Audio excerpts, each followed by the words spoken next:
तर आमच्या घरातला एक कोपरा असाच रिकामा होता, जिथे आम्ही 3 वर्षांपूर्वी तिथे थोडंफार प्लॅन्टिंग केलं होतं. तुळस आणि गुलाब आणि एक असं शोचं असे 2-3 लावले होते रोप, म्हणजे आठवत नाही आता नेमकं गुलाबासोबत आणखी कसले होतं ते.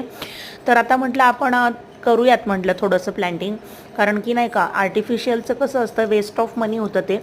तर याचा फुल व्हिडिओ तुम्ही नक्की आपल्या चॅनेलवरती बघा आणि लिंक मी डिस्क्रिप्शन बॉक्समध्ये देईन. तर एक्स्ट्राची केअर वगैरे कशी घ्यायची हे पण त्यांना विचारून घेतलेलं आहे. आणि तिथे आपण 3 रोप घेतले आहे आणि फ्लॉवर पॉट जे होते ते आपल्याकडे ऑलरेडी होते. डुग्गू झोपलेला आहे. तर बिफोर आफ्टरचे फोटो मी इथे अटॅच करते आहे. मला नक्की बघून सांगा की हा कॉर्नर आपला कसा वाटतो आहे ते. मला तर खूप छान वाटतं आहे. आणि एका याला जे आहे ना प्लॅन्ट, त्याला 2-3 फुलं पण आलेली आहेत. किती मस्त वाटतं आहे ना. आणि व्हिडिओ कसा वाटला मला प्लीज सांगा. आणि हो, चॅनलला सबस्क्राईब करायला विसरू नका बरं का. लाईक शेअर पण करत राहा. नेक्स्ट व्हिडिओपर्यंत बाय अँड सी